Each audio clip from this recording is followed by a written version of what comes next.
Alam natin na bawat kalsada ay may kanya-kanyang istorya kung bakit ito nilikha. Marami sa mga kalsada na ating dinadaanan ay may mga istoryang nakatago noon pa man. Dati, noong unang panahon, hindi pa sementado ang dinadaanan ng ating mga ninuno patawid sa iba't ibang barangay.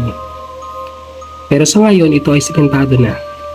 Ang daan na tinutukoy ko ay ang daang Sapang na magiging bahagi ng ating pagsisiyasat sa darating na Setyembre 16, taong 2023. Ginawa ang daang ito noong maagap ng taong 2000. Pero sa kabila ng pagiging matagumpay na pagkakagawa nito, ay may mga misteryo na dito ay bumabalot.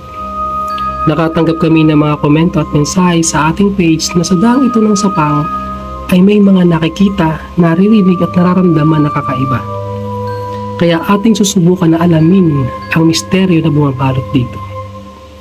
Handa ka na ba?